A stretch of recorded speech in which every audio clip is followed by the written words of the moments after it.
But okay, so when you're working on an asset, one of the important things that you need to do, as much as you can, is to think about what your concept or reference is as early as possible and try to incorporate that into what you're building.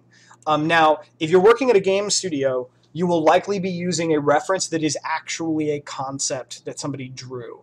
Another thing that you can do is you can put together simple block-ins and then create a screen capture of that and paint on top of it what the details are. So I'm doing this tonight. We're going to be starting with a reference of an environment that we're trying to replicate, and I'm going to see if I can block it in as quickly as possible. So we're looking at this environment, and we want to try to figure out how many models we actually have to create to make a speed block in, but to also get us ready for our in-game assets. So jumping ahead to the next slide, I made some highlights to show you where a few specific pieces are that you might be wanting to create. So one of them is this ceiling piece over here. One of them obviously is this column piece. One is this arch that's going over the top. Then we're looking at, there's more kind of window pieces up at the top that look like they repeat pretty well, and so that's something that we can watch out for as well. And basically this is a pretty common technique for getting assets defined when you're working with a concept, is to go through and figure out, okay, which of these pieces that are actually unique, discrete pieces that I need to build individually and that then I can duplicate across an environment. So I did this for a few things. I didn't do it with every single piece, but the main thing that you want to do is you want to get an idea of what pieces you're going to need, and then start making your block-ins using those pieces, and then you can add to it as you go when you realize that you might have some deficits here or there. So that's extremely helpful. So in this specific environment, this church environment that I'm looking at, I was able to identify 16 specific architectural pieces, 2 major props, and 2 major set pieces. So what we're looking at is like there's a basic floor, a basic wall, a column, an arch. There's a wall middle, and there's a wall at the top. If you look at the top of the church area here, there's several different types of ceiling pieces, and I identified that there was a ceiling small, which was between these arches. Then there's a ceiling large, which is in the middle. There's a ceiling that is above the altar, which is actually a unique ceiling piece. And there's a dome ceiling that's in the back. Then we also have the back window, and I broke those up into multiple units that I'm essentially going to repeat. So there's a bottom, a middle, and a top. But at the very least, we'd need a middle and a top section. Then we're looking at back walls. We're looking at these side walls and these side windows. Yeah, so the side stained glass. Then for the props, the main things that I saw here as a first pass, there's actually some candelabras and things that are in the back here, but we can get the most mileage out of having these light fixtures, and then having the pews here. And then set pieces, we're talking about a confessional, which is only going to show up on each side of the church. And then we have the major altar piece, which is something that is a little bit more specific. Now, why do I define the difference between props, architecture, and set pieces? Well, in general, you want to start on architecture first if you can. Architecture is the core element of the entire environment that you're working with. Set pieces are the ones that are likely not going to conform to a uniform expectation of scale. So while other assets you're going to have to be really careful with, such as all of these individual chunks for your architecture pieces, the set pieces are generally going to be a looser scale because you want to make sure they look correct exactly where they are, and they don't need to tile, they don't need to match up exactly. You still want to adhere to similar good practices for creating those units, and you don't want to move off of a scale if you don't have to. But you have the most leeway in set pieces because they're not pieces that are really dependent on connecting to directly to other pieces. So, all right. I think that's really it for the broad overview here. So what I wanted to do is I wanted to jump into, I think I'm going to use 3ds Max for this. And I'm going to jump in and I'm going to start working on this church environment. And I'm going to show you the ways that I go through creating my speed block in. Now, most of the things that I'm going to be doing here will apply equally to Maya as they do to 3ds Max. But I'm just going to, I can only do it in one tool at a time. So I'm going to recommend that you use the tool that you're comfortable with. This is largely a theory discussion more than it really is a 3D art package discussion. So I'm not looking for you to necessarily follow the exact modeling tools that I use to make these assets. I am looking for you to get the concept of how this is all supposed to work. So let me see if... so it's still loading up. Just a second. Should be good. Okay. Don't need to have that show it start up all the time. Don't know why I never turn that off. Okay. So I only have one monitor right now, so I'm going to try to, I mean, at least as far as showing you guys what I'm doing. So I'm going to try to use this image as reference to the best of my ability. Now, I did get this image online, so I don't own it.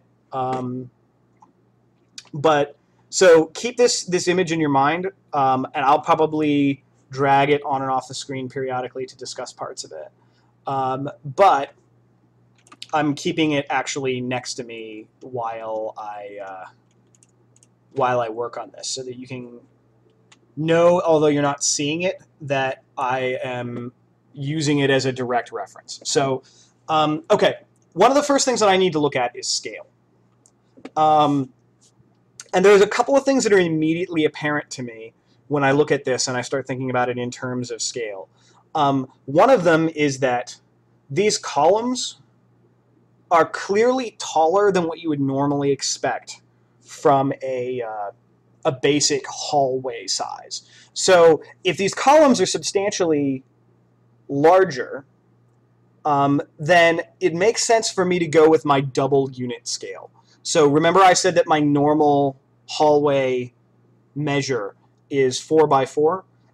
Well, in this case, I'm pretty sure that this is going to be an 8 tall column.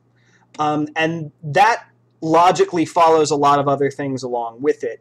But what I'm going to try to do is then logically determine that if this is an 8 tall column, then there's a pretty good chance that the piece above it is a 4 tall arch. And I'm going to round it a little bit and say that each of the pieces above that are also 4 tall. But because these arches look like they're substantial in width, there's a good possibility that we're going to want it to have an 8 wide gap. But this is something we can kind of feel out while we're working on your pieces. So I can go through and I can discuss kind of what my thought process is for each of these. And hopefully that will kind of help clarify things. So this is usually how I start out making an asset in an environment. I find these pieces that I can work with. And so in this case, I want to make sure that I have the correct scale for my system.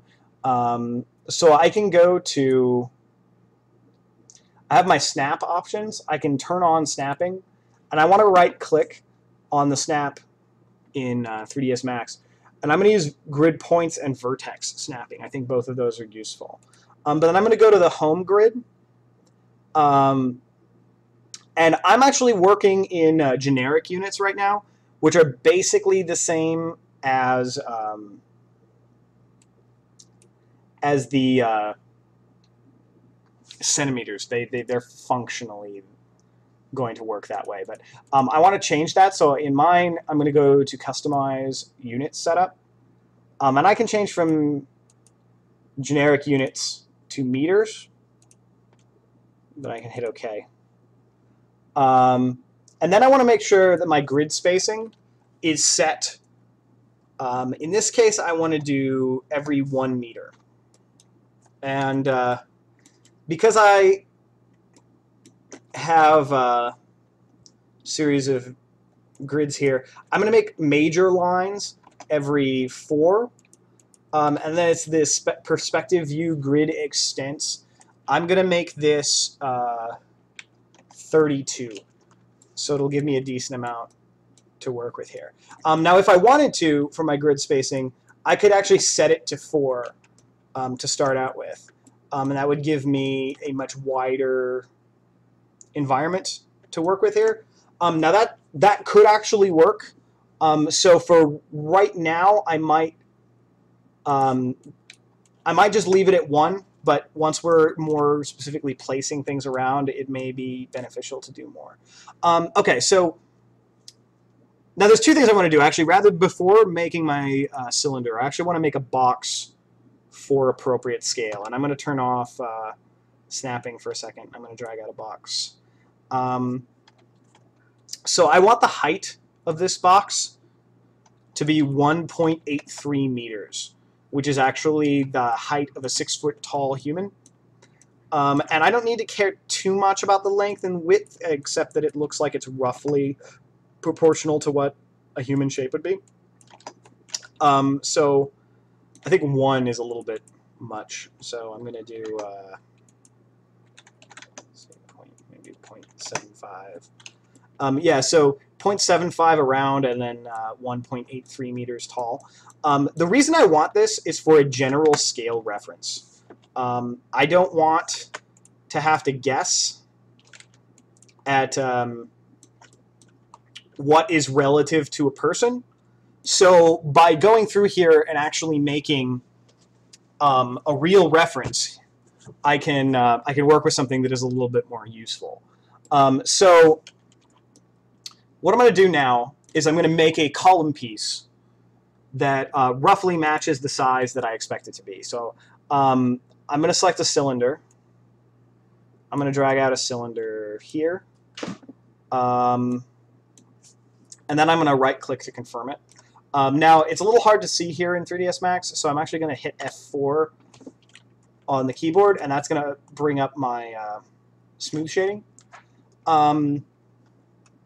Now, before I make any major edits, I'm going to go to the Modify panel, and I'm looking to adjust the radius and the height, so it's something that I can consistently work with moving forward. So remember I said that I thought that this would be a double tall unit, so I'm going to go and I'm going to change the height to 8, which actually looks like it's consistent with what I was thinking. And then for the radius, let me see what it would look like if it was a 1 radius. So if it was a 1 radius, it would definitely be too large. So what I think I'm probably going to do is I'm going to go with a 0.75 radius. And then I'm actually going to use that as kind of the outer extents for this piece. And I'm going to make some adjustments as I go. So on my sides, I actually don't need as many sides as I have. I'm going to change it to 16 just because that's a nice square number to work with. I'm going to change the height segments to 1. And I'm going to go and I'm going to start making some specific tweaks to adjust the shape of this asset so that it can roughly approximate what I'm looking for. So now that I've got that, I'm going to convert this to an editable poly.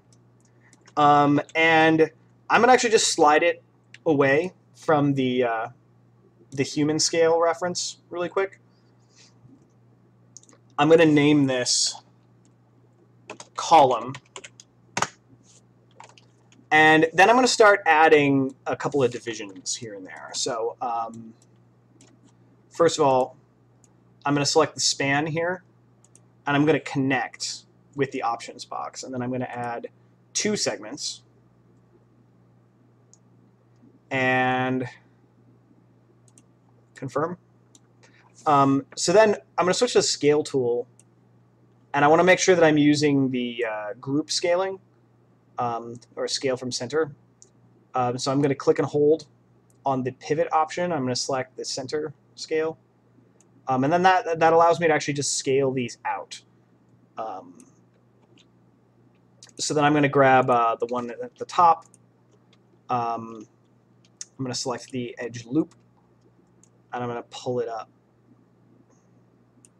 Now, I could be snapping to the grid while I'm doing this. I find that inter-model grid snapping is less vital in a lot of cases than the exterior snapping. So I often don't worry about that as much because I find that like modifying things to eye within a model actually works better. So like, for example, I can tell by looking at this asset that the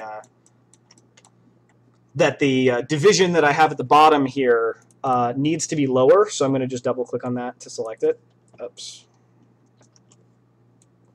I'm going to slide it down so it's slightly below the level of the person, and then I'm going to probably slide the part at the top up a tiny bit.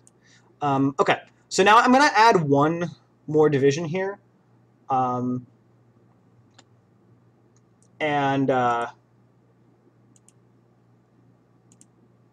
that might be beneficial to use a Swift loop for. So under the modeling panel, this is a Swift loop. In 3ds Max, that's basically the same thing as what you have when you have an insert edge loop in Maya. I'm just going to add one edge at the top of my bottom edge slightly. Then I'm going to, with that edge selected, I'm going to control double click on the edge at the top. I'm going to switch to the scale tool, and I'm going to scale this in on just the in this case, X and Y axis, but in Maya it would be the X and Z axis. And so that gives me an initial shape for my column. So I know, looking at the environment here, that there's a few things that I'm definitely seeing are facts as far as how I'm going to be setting up this column. So I'm going to, first of all, I want to taper this bottom section a little bit, because it's actually, if you look at the picture, the very top section is actually larger than the bottom section. So, and this is what I usually do when I'm making block-ins, is I do things to get the closest, most rapid approximation of the asset that I can as a block-in, and then I make more edits to it later on. Okay, so the first thing that I want to do now that I'm working on this, because I'm still doing a block-in, so my focus is going to be on setting up something that is reasonably good at approximating the environment. So I know that I need to have at least 4 columns in the start of this, and then I need to have a set of columns in the back, and it looks like there's 2 of them in the back past the gap. So I'm going to turn on snap toggle. So you click S on the keyboard, or you just toggle the snaps here. So I'm going to move this forward. So I'm going to move this, in this case, let's see, so there's 4 units right there. I'm actually going to change the grid snap to 4 because I know that that's going to be the best thing, the easiest thing to work with. And a good sort of rule of thumb here is that it looks like I'm either going to be dealing with 4, 8, 12, 16 units in the middle section, or I'm going to be dealing with 12. And there's a few different ways that we can handle that. And basically, we want to look at it by eye to get an idea of what works. So once I've got this, I'm going to try this at 16 first. So I'm going to hold down Shift, drag out a copy. In Maya, that would be Control D to duplicate. Now, I can make this either a copy or an instance. I'm going to make it an instance because I want to be able to affect one and affect the others, but none of that is going to really matter too much. You can do it either way, and it'll still work. So now that I've got these two, I can drag out additional copies. So my expectation is that I'm going to be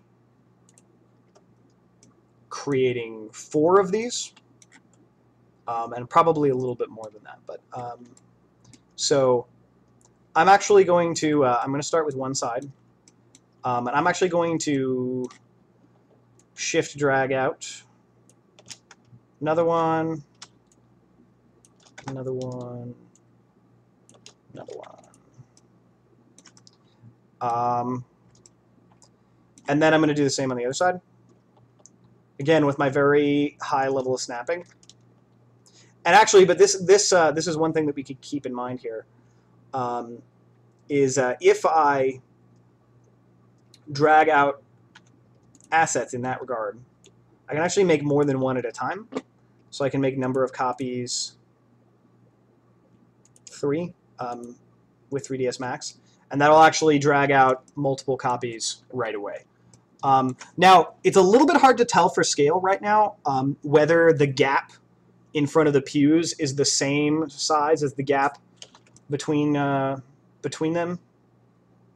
columns, but I'm going to actually kind of assume for now that it is. So I'm going to drag out 2 additional pieces.